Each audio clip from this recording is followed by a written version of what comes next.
Hello viewers, welcome to Telugu Prabha TV. చిన్నప్పటి నుంచి ఒకటే ఆలోచన, సినిమాలోకి రావాలి, ఇక్కడే సెటిల్ అవ్వాలి, ఇక్కడే ఆఖరి వరకు నిలబడాలి. ఈ ఆలోచనతోటి నాటక రంగం నుంచి సినిమా ఇండస్ట్రీకి వచ్చారు. అగ్ర రచయితగా ఇప్పుడు కొనసాగుతున్నారు. ఆయనే మాటల రచయిత సాయి మాధవ్ బుర్రా గారు. ఆయనతో ఇవాళ మన స్పెషల్ ఇంటర్వ్యూ. గురుగారు నమస్కారం. నమస్తే. నమస్తే. చాలా రోజుల తర్వాత కలిసాం. సో ఎట్లా ఉంది ప్రయాణం? బాగుందండి, హ్యాపీ. సో మీకు చిన్నప్పటి నుంచి సినిమా అనేదే ముఖ్యంగా టార్గెట్ పెట్టుకున్నారు. అంటే సినిమాలోకి రావాలి, సినిమాలోనే ఉండాలి, సినిమాలోనే సక్సెస్ సాధించాలి, చివరి శ్వాస వరకు సినిమాతోటి ప్రయాణం చేయాలి. సో ఈ ఆలోచన ఎక్కడ బీజం పడింది? ఈ ఆలోచనకి ఎక్కడ బీజం పడింది అనేది పర్టికులర్గా చెప్పడం కష్టం అవుతుందండి. అయితే చాలామంది తెలుసు, మా ఫ్యామిలీ మొత్తం నాటక రంగానికి సంబంధించిన ఫ్యామిలీ. మా అమ్మ నాన్న ఇద్దరు స్టేజ్ ఆర్టిస్టులు. సో మా అమ్మమ్మకి బాగా సినిమా పిచ్చి.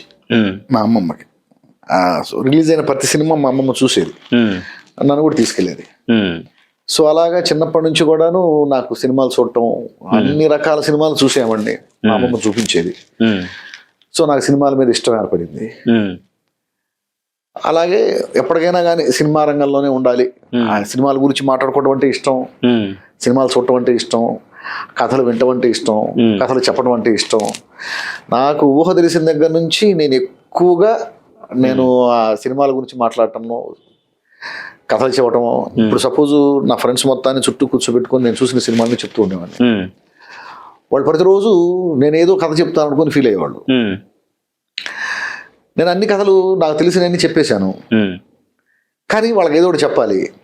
ఆ సినిమాలోది కాస్త, ఈ సినిమాలోది కాస్త, ఈ సినిమాలోది కాస్త కలిపేసి, ఇది పులిహార కలిపేసి చెప్పేసేవాడిని. ఎక్కడుంది ఈ సినిమా అంటే ఏదో చెప్పేవాడిని, విజయవాడలో ఆడుతుందో చూసి వచ్చానని చెప్పేవాడిని. ఓకే, ఏదో నోటుకు వచ్చిన సినిమా టైటిల్ చెప్పేసేవాడిని. సో అలాగా చిన్నప్పటి నుంచి నాకు నా జీవితంలో సినిమా అనేది ఒక భాగం అయిపోయిందండి, అంతే.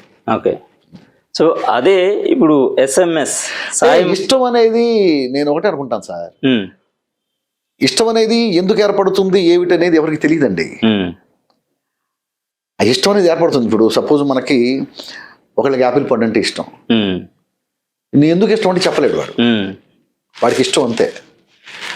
సో ఆ ఇష్టాలు, ప్రేమలు అనేవి అవి ఒక జీవితంలో ఒక భాగంలాగా మనతో పాటు కలిసి మనతో పాటు వస్తూ ఉంటాయి. అవి ఎందుకు వచ్చినాయి ఏమిటి అనేది మనం కూడా చెప్పలేము. అలా చెప్పగలిగితే అది నిజమైన ఇష్టం కాదు. ఒక ఇష్టానికి కానీ, ఒక ప్రేమకు కానీ ఒక కారణం అనేది మనం చెప్పగలిగాము అంటే, కారణం ఉంది అంటే అది నిజమైన ఇష్టం కాదు. అది కారణం లేకుండా, ఇప్పుడు సపోజు ఇప్పుడు మనం చిన్నప్పుడు నేను ఒక సినిమాలు ఎక్కువ చూసేవాడిని అని చెప్తున్నాను. సినిమాలతో పాటు ఇంకా ఎక్కువ చాలా చేసేవాడిని. అవన్నీ నాకు గుర్తుండవు. సినిమాతో పాటు ఇంకా చాలా చేసేవాళ్ళంగా, అంతే కదా. బట్ అవన్నీ మనకు గుర్తుండవు, సినిమాలు మాత్రమే గుర్తుంటాయి. ఎందుకంటే మెయిన్ గా ఉంది సినిమాని మనసులో కాబట్టి. అంతే, అదంటే ఇష్టం. ఎందుకు ఇష్టం అంటే ఇష్టం ఏర్పడింది, దానికి ఏం చెప్తాం. అమ్మ అంటే ఇష్టం, ఎందుకు ఇష్టం అంటే అమ్మ కాబట్టి ఇష్టం, అమ్మగా అంతే. అంతేగా, దాని వేరే ఏదైనా ఉంటది, ఉండదు. అంతే, సినిమా మీద ఇష్టం కూడా నాకు అలాగే ఒక ప్రవాహం లాగా నా జీవితంలో అది ఏర్పడిపోయింది, అంతే. సో అదే ఆలోచన మనకి SMS అనే ప్రొడక్షన్ స్టార్ట్ చేశారు. సాయి మాధవ్ బుర్రా స్క్రిప్ట్స్, సాయి మాధవ్ స్క్రిప్ట్స్ అని. అవును. సో ఆల్రెడీ ఒక ప్రోడక్ట్ కూడా బయటకు వచ్చింది. సో కథాసుధల్లో భాగంగా మన గోపరాజ్ రమణ గారు అండ్ ప్రభావతి గారు నటించారు. సో ఇది దీనికి ఈ ఆలోచన ఎలా వచ్చింది? అంటే ప్రొడ్యూసర్ అవ్వాలి అనే ఆలోచన యాక్చువల్ గా ఏం లేదు సార్. అది అంటే నాకు ఒక ప్రొడ్యూసర్ అవ్వాలి, ఒక పెద్ద పెద్ద సినిమాలు తీయాలన్న ఆలోచన ఇప్పుడు లేదండి. కాకపోతే కొన్ని కథలు ఇది చెప్పాలి అనిపిస్తాయి కొన్ని. సో ఒక ప్లాట్ఫామ్ దొరికింది. ఇప్పుడు ఈటీవీ విన్, అందులో కథాసుధ అనే ప్లాట్ఫామ్ దొరికింది. జస్ట్ ఒక 1/2 hour. సో ఇందులో మనం చేయొచ్చు కదా అనేటువంటి ఆలోచన. అంతేగాని ఒక పెద్ద సినిమాలు చేస్తాం, ప్రొడ్యూసర్ని అయిపోదాం అలా ఆలోచన ఇప్పుడు లేదు. నేను రైటర్ని, అంతే. నేను రాసినటువంటి ఒక కథ, ఇది మనం అక్కడైతే కథాసుధ అనే ప్లాట్ఫామ్ లో దీన్ని కరెక్ట్ గా మనం చెప్పగలం. ఓ ప్లాట్ఫామ్ దొరికింది కాబట్టి నేను చేశాను. సో అలాగే నాకు ఏదైనా చేయాలనిపిస్తే చేస్తా, అంతేగాని రెగ్యులర్ గా ఒక ప్రొడ్యూసర్ గా మెయిన్ స్ట్రీమ్ లోకి ఒక మెయిన్ స్ట్రీమ్ ప్రొడ్యూసర్ అవుదామన్న ఆలోచన అయితే నాకు లేదు. సో చేయాలనిపించినప్పుడు చేస్తా, అన్ని కుదిరినప్పుడు అంతే.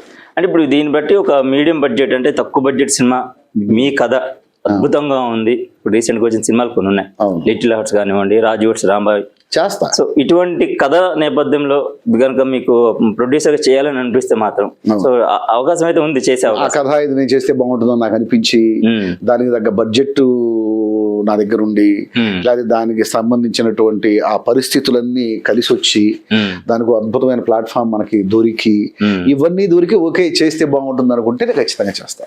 ఓకే, అంతే.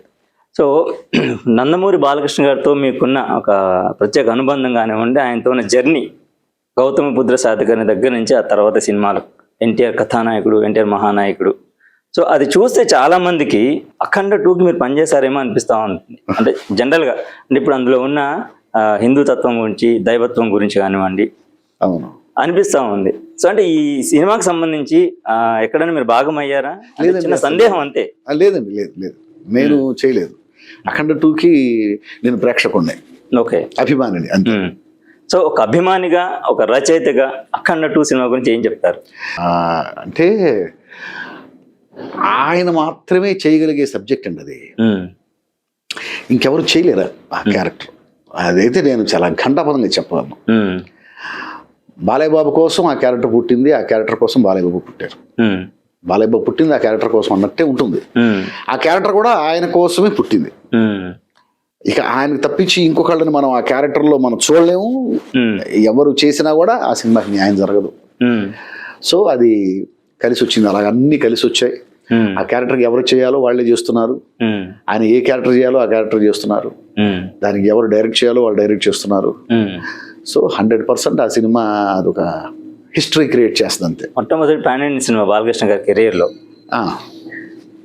అది హిస్టరీ క్రియేట్ చేస్తుంది.